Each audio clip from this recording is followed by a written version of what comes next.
What if Clint Eastwood married a woman the whole town tried to destroy, just to protect her from them? This isn't just a Western.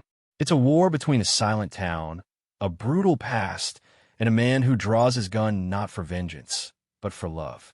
Today, you'll hear the story they were too afraid to tell. Days passed like grit through his teeth. Clint spent them in shadow, eyes catching every sideways glance, every cruel smirk carved into the townsfolk's faces like a badge. He wasn't a hero, never claimed to be, but something about Mary's quiet strength, her refusal to crumble despite the torment, dug into him deeper than bullets ever had. The blacksmith, a bulky man with soot on his soul, once blocked Mary from passing by the well, arms folded like a barricade. Clint stood across the street, leaned on a post, and chewed a toothpick with deliberate slowness. The blacksmith met his gaze, chuckled, and eventually stepped aside. It was a small thing, but small things mattered when a woman's dignity was stripped daily. Mary began tending a garden behind her cabin, or what passed for one, a patch of earth with struggling carrots and stubborn weeds. Clint helped one morning, wordless, just dropped to his knees and pulled weeds until his back hurt. She didn't thank him, just gave him a look, something between suspicion and curiosity. That was enough. She spoke more now, short phrases, nothing beyond necessity. She talked like someone expecting every word to be used against her. Clint understood. He lived in towns like this, where cruelty didn't wear a mask. It wore Sunday clothes and smiled during sermons. One night, Clint followed the sheriff into the woods, keeping distance like a wolf tracking prey. The sheriff met with two men near the old gallows, their voices low but sharp. She's still breathing, one spat. Maybe it's time to remind her who she belongs to. Clint memorized their faces and watched them pass a silver coin between them, a token, perhaps, for deeds better left unspoken. That night, Clint didn't sleep. He sat on his porch, cleaning his revolver in the moonlight. The next morning, the sheriff avoided his eyes for the first time. Mary's house was vandalized the following week. Her windows smashed, her little garden uprooted, a dead crow nailed to her door. Clint arrived too late to stop it, but early enough to catch the hammer still swinging on its nail. Mary was sweeping the glass with her bare hands, jaw tight. He knelt beside her and helped without a word, but the silence between them now was thick, not empty, like the pause before thunder. By then, the townsfolk had stopped hiding their resentment. Whispers followed Clint. Outsider, gunman, witch's shadow. He didn't care. He sat in the saloon, stared them down one by one until they looked away. He wasn't there for them. He was watching, waiting. The church bell tolled one evening, and Clint saw Mary locked out, kneeling on the chapel steps while others filed inside. He stood beside her without invitation, hands on his belt, daring anyone to speak. The preacher closed the door himself. Mary didn't cry. Clint did, inside where no one could see. The next day, Clint bought lumber and tools. He fixed her windows, reinforced her door. The town watched like wolves studying fire. That night, someone tried to burn her house. Clint was inside. The fire barely took, but the message was clear. He shot a warning round into the sky. No one came to investigate. The law was as empty as the preacher's sermons. Mary offered him tea the next morning. It was weak, bitter, and perfect. She said, "You should leave." Clint replied, "Not yet." They started walking together, just to the well and back. People parted like he carried plague. Mary once laughed, really laughed, at a story he told about a mule that kicked a preacher's hat off. It was soft and short, but it hit Clint like a sunrise through a prison window. He'd never heard anything so good. She didn't apologize for it. That was progress. On the full moon, a group of men tried to grab her near the stables. Clint saw it unfold in seconds, like a painting being ruined. He pulled his revolver and didn't fire, just cocked it and aimed with a stillness that froze blood. They backed away, muttering about curses and bullets. Clint didn't smile, didn't blink. He just watched them leave. Mary looked at him like she was trying to understand what kind of man he really was. He hoped she wouldn't ask, because he wasn't sure himself anymore. Word spread. Clint was trouble. Mary, emboldened by his presence, started wearing her hair down, standing taller. That was enough to ignite new flames of hatred. One morning, someone painted "murderer" across her door in red. Clint scrubbed it clean with his bare hands. It took an hour. He didn't speak the whole time. Mary brought him water.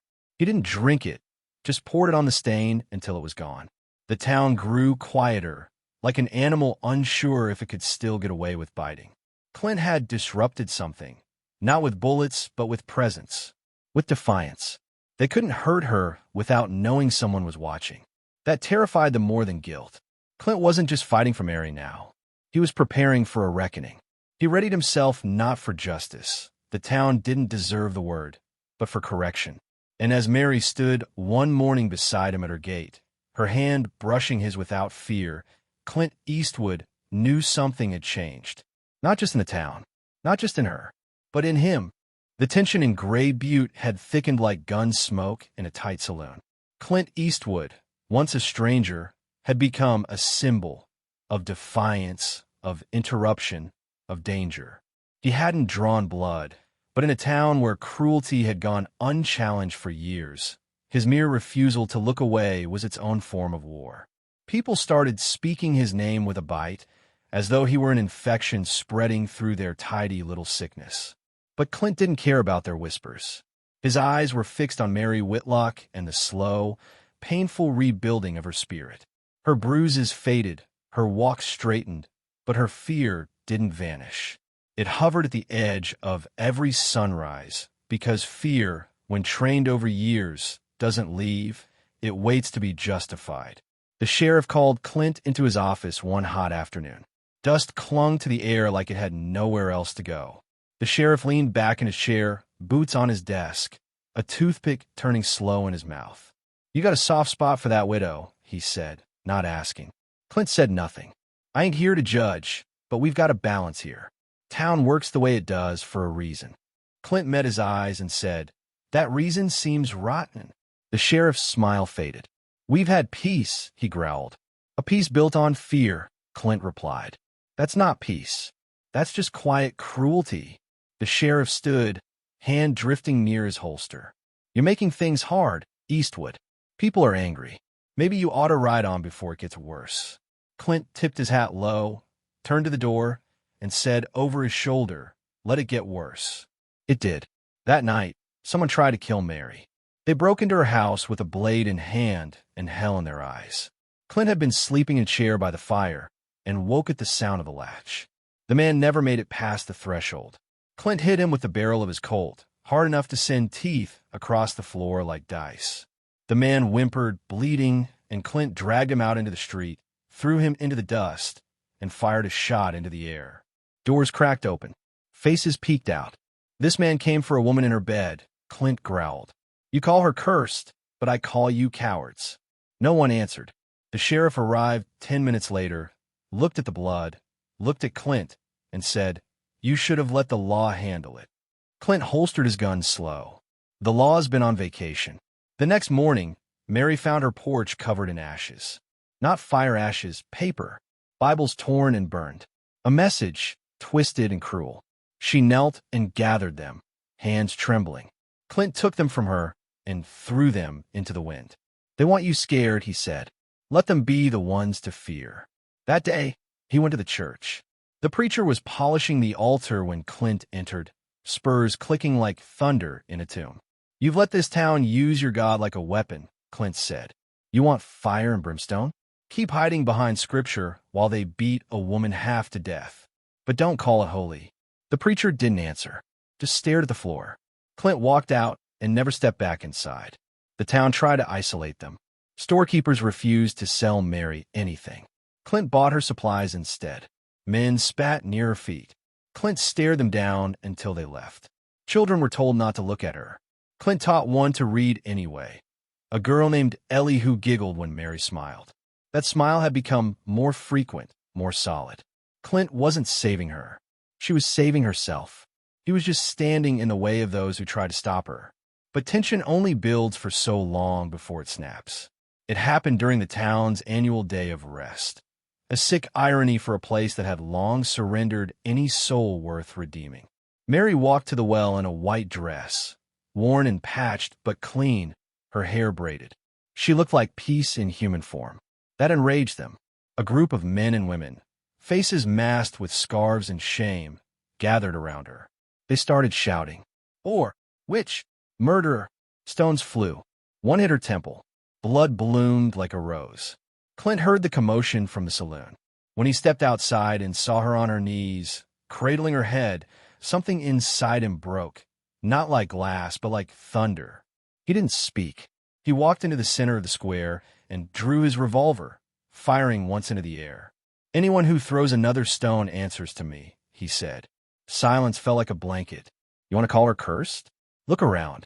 You've built your lives on fear and superstition. You let children grow up watching cruelty and call it justice. If that's what this town is, maybe it's time someone leveled it." The sheriff stepped forward, hand near his gun. Clint turned and faced him. "Draw," he said. The sheriff hesitated. Then he smiled, wide, ugly, and reached. Clint was faster. The shot rang out, and the sheriff's hand jerked back, blood blooming from his wrist. He dropped the gun, cursing. Clint walked up, picked the gun from the dirt, and tucked it into his own belt. "You're done," he said. "You've kept this town scared long enough." He looked at the people, all those silent witnesses. "If you touch her again, if you even look her way wrong, I won't shoot to wound." The next day, half the town stayed indoors. The other half stared at Clint with a mix of awe and hatred. But no one touched Mary. Clint moved in with her, partly for protection, partly because every moment away from her felt wrong now. She read books at night, sitting by lantern light, and Clint would listen, sipping whiskey in silence. He learned she once dreamed of being a teacher. She learned he once had a brother who vanished during the war. They shared more in those quiet evenings than most couples do in years. And slowly, the town changed. Not because they were sorry, but because fear had shifted direction. The predator had grown eyes of its own. Clint wasn't the law, but he was justice with a heartbeat. Mary started speaking at town meetings. She taught Ellie and 2 other girls how to read. People started leaving bread by her door, guilt offerings, maybe, or signs of surrender. Clint accepted neither apologies nor praise. He just stood beside her, always watching. One evening, as dusk rolled in like soft thunder, Mary stood at her garden and said, "They hate you now." Clint replied, "Good." She turned to him, sun behind her like a halo, and asked, "Why do you stay?" Clint looked at her for a long moment and answered, "Because you didn't break." And that's rarer than gold. They didn't kiss that night. They just sat together in silence, watching the stars rise. But the storm wasn't over. Clint could feel it. Something darker was coming. The kind of vengeance born not of belief, but of shame. The town wouldn't let go of its demons so easily. But neither would he.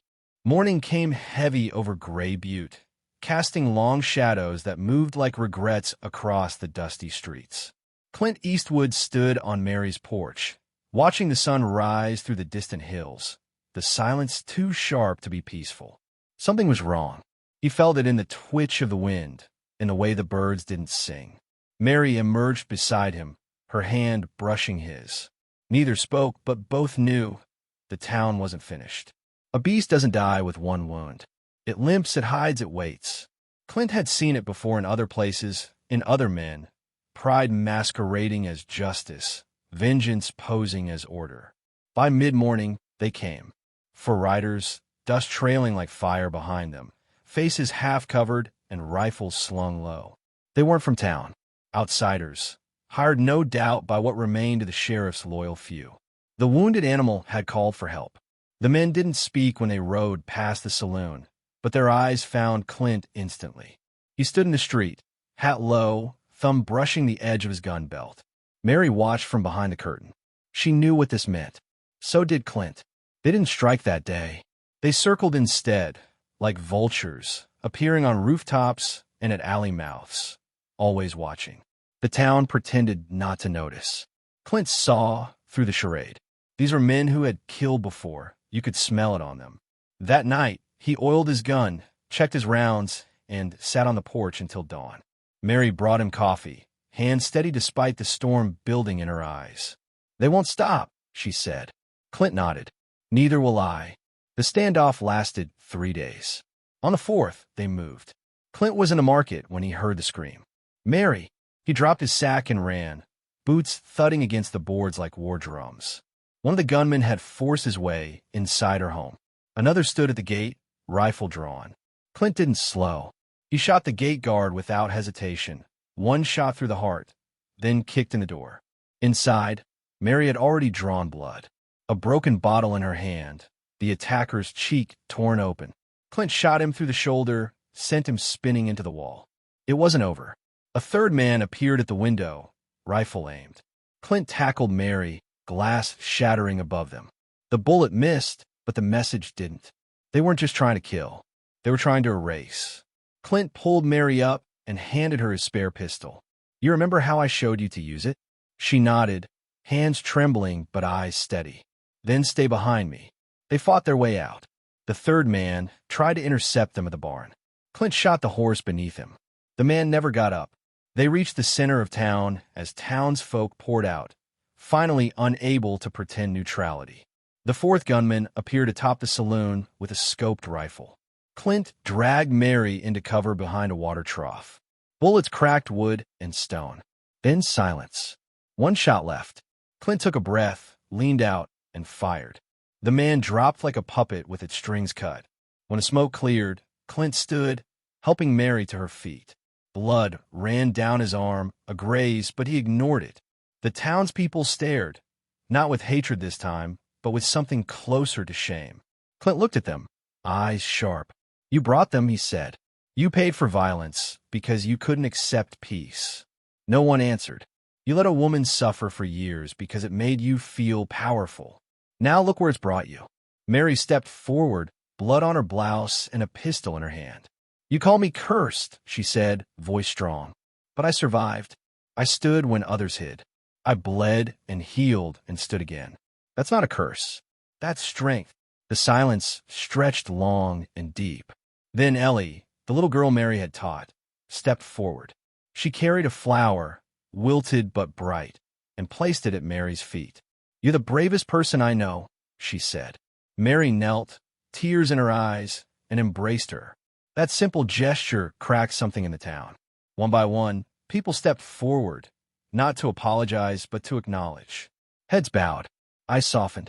No words could undo the pain, but maybe silence could start to listen. In the days that followed, Clint buried the bodies outside town. No crosses, just rocks. Mary tended to his wounds, and he helped rebuild what had been smashed during the attack. The saloon owner offered them a room. They declined. The preacher came to visit, not to convert, just to sit. He cried quietly.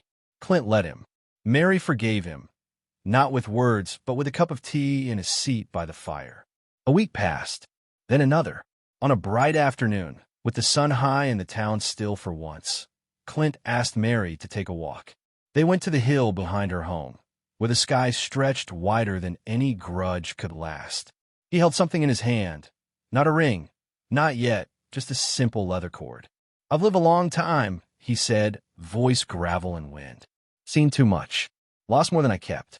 But when I look at you, I see what the world could have been if it hadn't broken so many people. Mary looked at him, eyes soft. You think we're unbroken? He smiled. No, but we're still standing. That's enough. He tied the cord around her wrist, a promise written in calloused hands. She didn't cry. She didn't speak.